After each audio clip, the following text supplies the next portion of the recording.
Bonjour mes amis, je m'appelle Anne, donc commençons notre leçon. Le sujet de notre leçon d'aujourd'hui est les grands hommes français. Donc notre but est d'apprendre à parler sur ce sujet et pour cela vous allez réviser le lexique concernant ce sujet, prendre connaissance du nouveau lexique, développer vos compétences socio-culturelles. Savants, cinéastes, écrivains, acteurs, musiciens, architectes. Découvrez la vie de René Descartes, Molière, Victor Hugo, plongez dans l'univers des plus grands artistes et scientifiques français.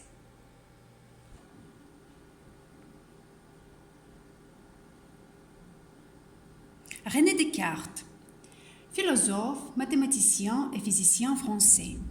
Écoutez les informations sur René Descartes et retrouvez les réponses aux questions suivantes.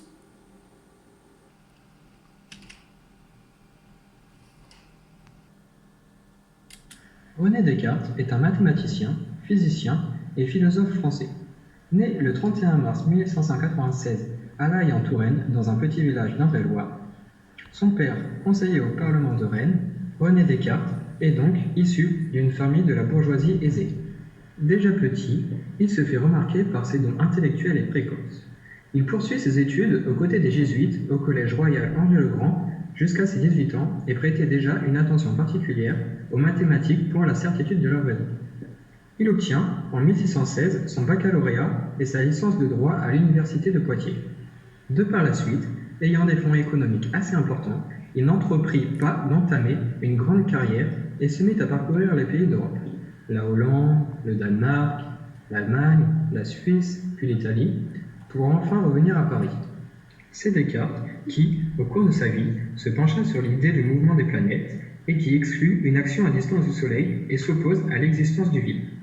Il énonce alors l'hypothèse que le mouvement des planètes est dû à de grands tourbillons d'éther qui les emportent et les maintiennent sur leur axe. Mais cette idée était totalement incompatible avec celle des physiciens suivants, et en particulier avec la théorie de la gravitation newtonienne. Il écrivit entre autres, au cours de sa vie, le discours de la méthode, composé de la dioptrique, des météores et de la géométrie en 1637, les méditations sur la philosophie première en 1641 et les principes de la philosophie en 1644. En 1649, René Descartes alla retrouver la reine qu'il avait invitée dans le palais royal de Suède. Mais, ne pouvant supporter les conditions climatiques de ce pays, il meurt à Stockholm le 11 février 1650 à l'âge de 54 ans. Pour approfondir nos connaissances, lisez le texte et rédigez la chronologie de la vie de René Descartes. Jean-Baptiste Molière. La plus populaire phrase de Molière est « Vivre sans aimer n'est pas proprement vivre.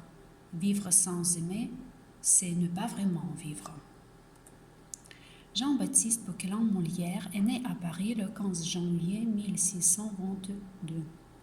Son père était l'un de 8 valets de chambre tapissières qui s'occupaient du mobilier et de la sellerie du roi, de sorte que le Jean Poquelin reçut tous les avantages qu'un garçon pouvait souhaiter. Il a fait ses études dans les meilleures écoles.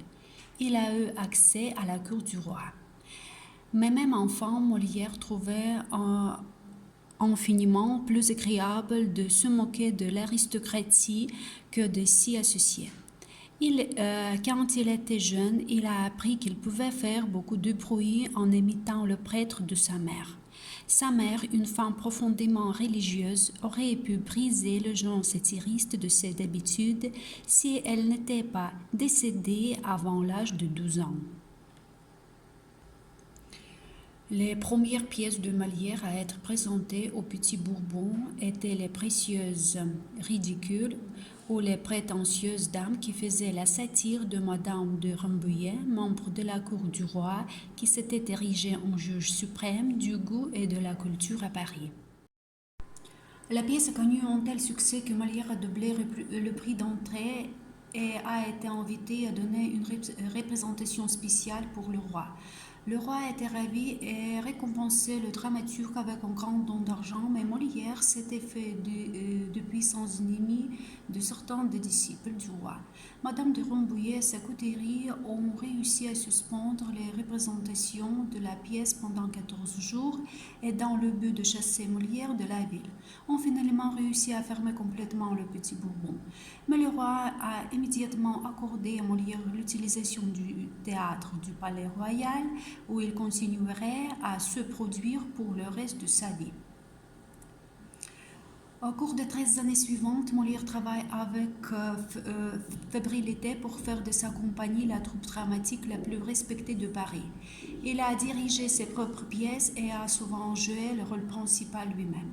Molière a laissé derrière lui une œuvre qui a non seulement changé le visage de la comédie classique française, mais a continué d'influencer le travail d'autres dramaturges du monde entier. Donc, continuons. La figure suivante est Victor Hugo. Victor Hugo, l'une des gloires nationales de la France.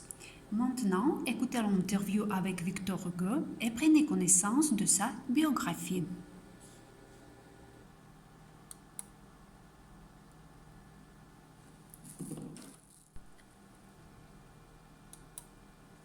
Utilisons un prétexte complètement artificiel, celui d'une interview radiophonique imaginaire, pour parler avec les grands hommes français, avec ceux qui sont déjà morts, mais qui ont laissé leurs traces dans l'histoire de la France et du monde entier. Commençons par Victor Hugo. C'est celui qui fut tout à la fois le chef de la deuxième génération romantique, l'écrivain flamboyant que l'on connaît, l'homme politique dont les erreurs furent nombreuses et le tribun engagé que sa foi en l'humanité porta jusqu'à la fin de ses jours. Journaliste. Monsieur Hugo, on vous remercie beaucoup d'être venu. On voudrait vous poser quelques questions. Tout d'abord, quels souvenirs gardez-vous de vos parents, de votre enfance? Victor Hugo. Mon père, Joseph Léopold Sigisbert Hugo, était général de l'armée de Napoléon Ier. Ma mère s'appelait Sophie Trébuchet. Je suis né le 26 février 1802 à Besançon. Je passe mon enfance à Paris. Dès mon plus jeune âge, j'aime écrire. Mes cahiers de jeunesse sont remplis de notes et d'écrits. J'apprends seul à écrire des vers et des poèmes. J'ai une telle passion pour les mots que je décide de me lancer dans une carrière littéraire. Journaliste. Vous devenez poète, romancier, dramaturge et même dessinateur. Victor Hugo. C'est vrai, mes carnets de notes sont remplis d'esquisses, de caricatures, de dessins. Je réalise même des tableaux. Je consacre ma vie à l'écriture sous toutes ses formes. Mais je ne veux pas écrire comme les auteurs du XVIIIe siècle, qui sont trop classiques, trop rigides. Je deviens alors le chef de file du romantisme, un mouvement culturel et artistique où l'auteur s'exprime à la première personne, utilisation du je ou du moi, et laisse libre cours aux sentiments, aux mystères et aux rêves.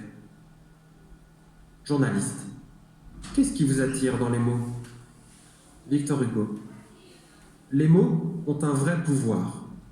Ils permettent de transmettre les sentiments, la pensée, de faire voyager. Quand ma fille Léopoldine meurt, en 1843, l'écriture m'aide à me consoler. C'est après sa mort que je rédige le poème « Demain dès l'aube ». Journaliste. Je vous propose d'en écouter un extrait. Demain, dès l'aube, à l'heure où blanchit la campagne, je partirai. Vois-tu, je sais que tu m'attends.